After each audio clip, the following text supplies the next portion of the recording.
Hey there, folks. Foggy here. Welcome to an unspecified day. Yes, that's right. I am not actually going to specify the day on this because I got kind of my days confused. And I think in the yesterday's video I said it was day 222, and it wasn't. That was actually for day 221. So I'm recording this, and I'm going to see if I need to use this as a way to sort of fill in a gap here. We're playing a game called Vault. Now, Vault is available off pnparcade.com for a print and play game. It's a little on the pricey side. It's $7. But it is a fairly quick-paced solitaire dice game. I've just tried out one of the boards, E1. They give you some easy, mediums, and hards in here.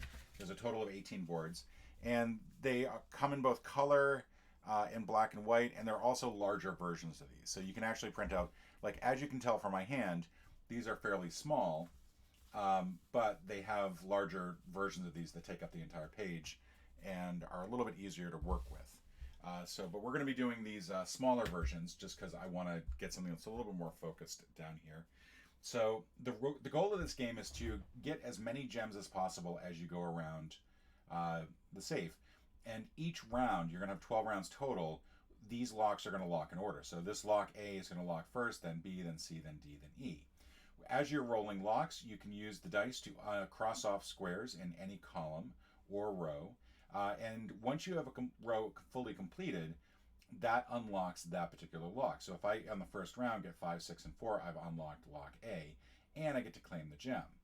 If the lock is already locked, like let's say I did that, but it was like the third round, so A and B are already locked, then I don't get the gem. I've lost my opportunity for that. There are more gems at the end, 3, 3, and 3, than there are at the beginning where there's like 1, 1, and 1.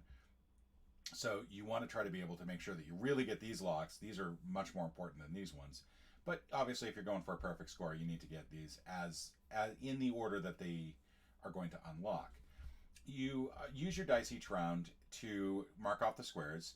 You can add dice together. You can also subtract dice. So if I had, say, for example, a 6 and a 2, I could use that to cross off this 4. If I had a 3 and 2, I could use it to cross off this 1, and so on.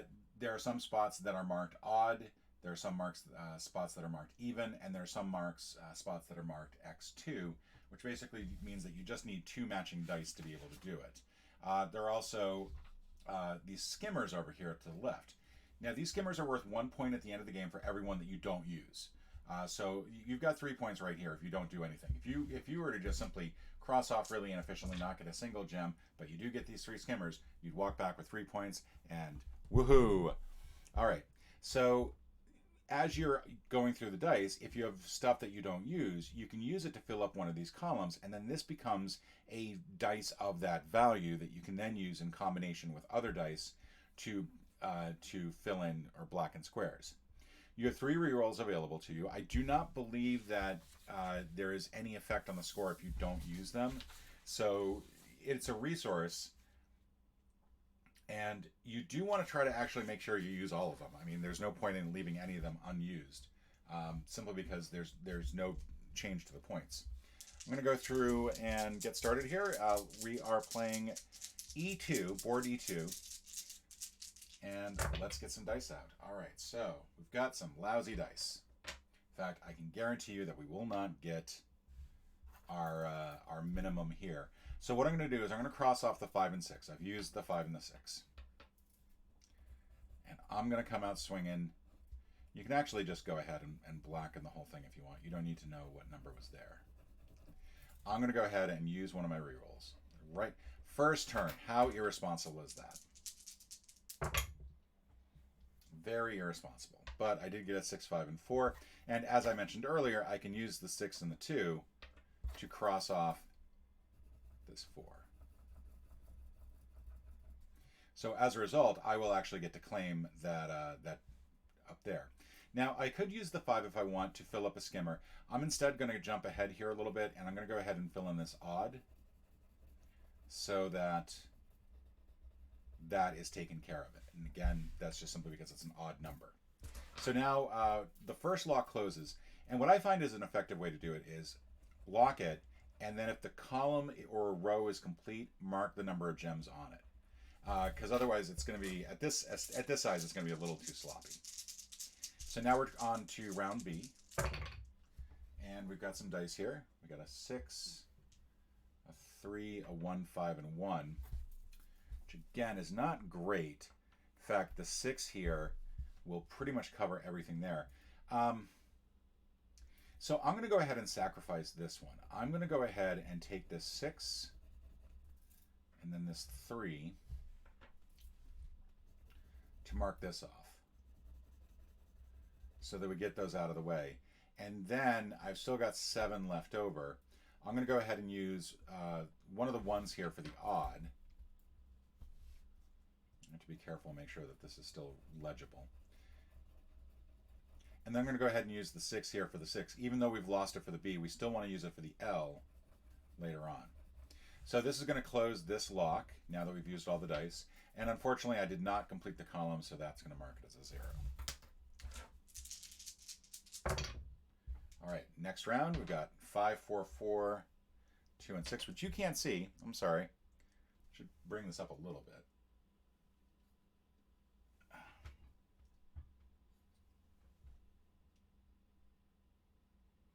I think I would have done this beforehand. Let's recenter this a little bit. There we go. Now you should be able to see the dice as I use them. All right, so now we've already completed this column. So when we lock C, we're going to get that gem. Now our goal is to make sure that we also got D lined up, and we can do that because we got the 4, 4 here. We'll just go ahead and cross that off. We now want to focus on E, where we've got a whole bunch of stuff. We've got this 16 over here that is looking nasty. And I think what I want to do is I want to go ahead and get one of my skimmers set up for that. So I'm going to go ahead and take everything else here, this 13, and just fill up a skimmer. Now you can apply dice to multiple skimmers, the dice that do multiple skimmers. I could apply the 5, 2, and 6, each to their own skimmer. But you can't split it up. So I can't take this 6 and do 4 here, 2 here. That 6 has to go all on one skimmer. But that's all going to go on to the left-hand skimmer. You don't need to use them in order. That completes that. And we did get this unlocked, so we get the 1 from there. All right, next roll. Wow, I am probably going to use another re-roll, despite the fact that I do not want to do that. So we're going to get the 1. Let's go ahead and mark that off. Since we've got 13 here, we can actually simply add 2 more. We're gonna go ahead and do this. We're gonna get the 16 here. So at least now the E is taken care of when we get up to it. We've still got a 4 and a 2 here. I'm gonna go ahead and let's see, what do I want to do? Oh, and when you use a skimmer, just highlight it at the bottom. That is now lopped off. And of course, there's some question as to whether or not it was a good idea to use a skimmer to help me get 1 gem, but this is also going to help me get the I over here later on. I've got 4 and 2. I could fill this out over here. I think that's probably the only thing I can really use it for. I really don't want to apply it towards a skimmer because they're not very large values. So I think I'm going to go ahead and use one of them here. I'll use the 2 here, and then I'll also go ahead and use the 4 to fill up this next skimmer.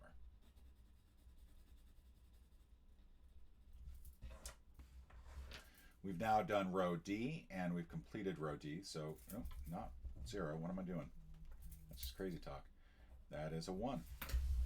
So far not bad. We got 3 out of our 4 gems so far, and we've already gotten the E gem. We've now got a 10 and a 5. Sitting there waiting for us, and good lord, this is bad. We're going to go ahead and do the 5, 3, 2, and we're going to mark this 10 off. And then we're going to use these 2 1s, and we're going to mark this double off. Now these have to be any pair of dice that are the same. They don't have to be a specific total, but they do have to be the same, and that's a tough one to get. So we're going to do that one, and that means that we've used all our dice. Row E is complete, so we're going to get 1 for that.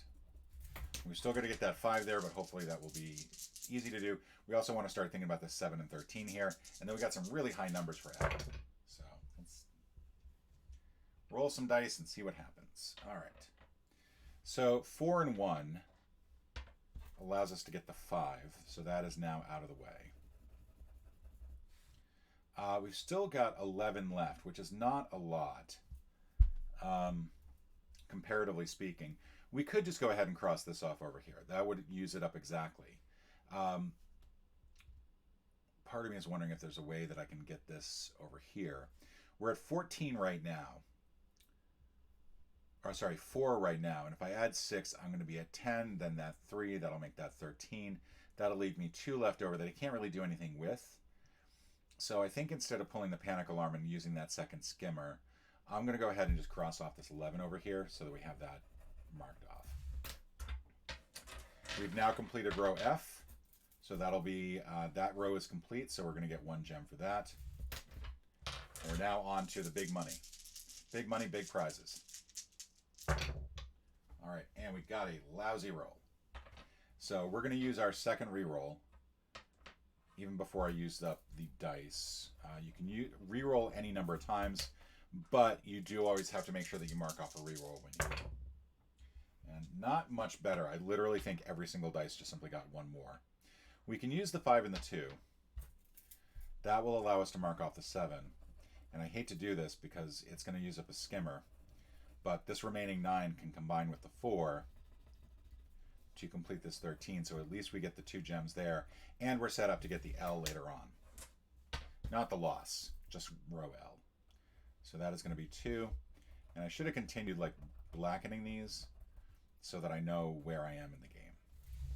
All right, so now we've got no skimmers queued up. We need a 7 and a 17 to complete row H. We sort of are no longer doing anything to sort of stay ahead of the game. And we've only got 1 reroll left, and we got garbage. So I think we're probably going to take a pass on H. And just simply see what we can do elsewhere. So I do have this. This is going to be 13. The 2 here are going to make 15 total. Again, I could reroll. I'm not going to.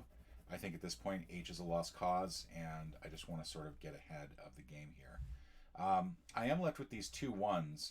I may as well put them towards the last skimmer, because there's no other place for me to use them, but I'm not really wild about just simply having 2 down there. We'll see how that goes. But we've lost our first one. We have already got row I taken care of, so we just need to get this 7 and maybe do some upkeep up there.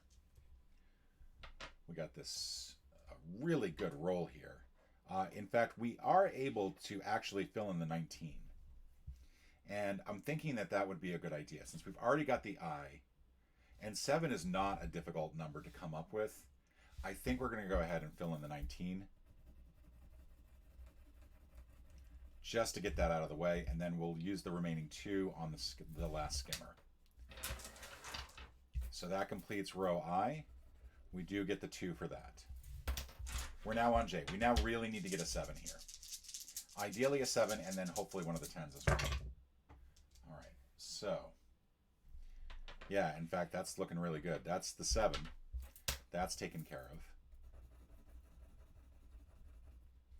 And then we've got a 10. Go ahead and fill that in. And then we've got 3 left over that will apply to the skimmer here, the last of the skimmers. This completes row J. We're on row J. Round J, I should say, and that gives us 3 gems there. We're on round K. We got 2 more rounds to go here. And maybe. So we're going to get a 6, a 2, 1, and 1. That adds up to 10. So that will complete row K. And then the last 5 we'll go ahead and apply towards the skimmer. That puts us at 12 for the skimmer.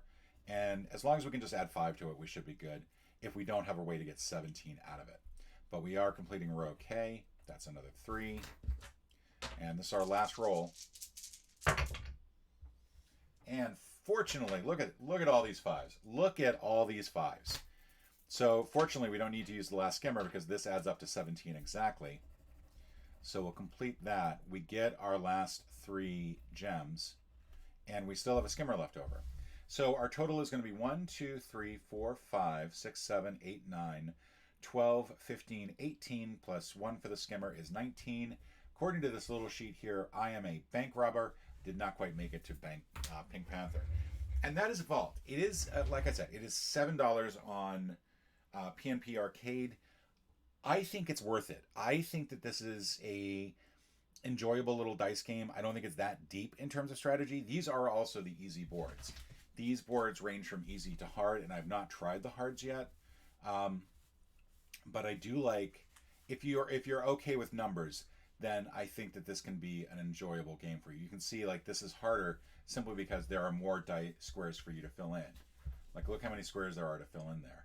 That's insane. You still have low numbers over here, but already with the B, you're getting into the 10. Over here, you need to make sure you have a double before you get to there. So you're increasing the numbers that you have to fill in and increasing the size of the numbers. So all in all, I think it is enjoyable, and I definitely recommend it. It is by Walter Koenig from Koenig Creations, and go check it out. This is not a sponsored video, by the way. I'm not getting paid for anything here. I am just simply saying that I enjoyed this game. I'll see you all tomorrow.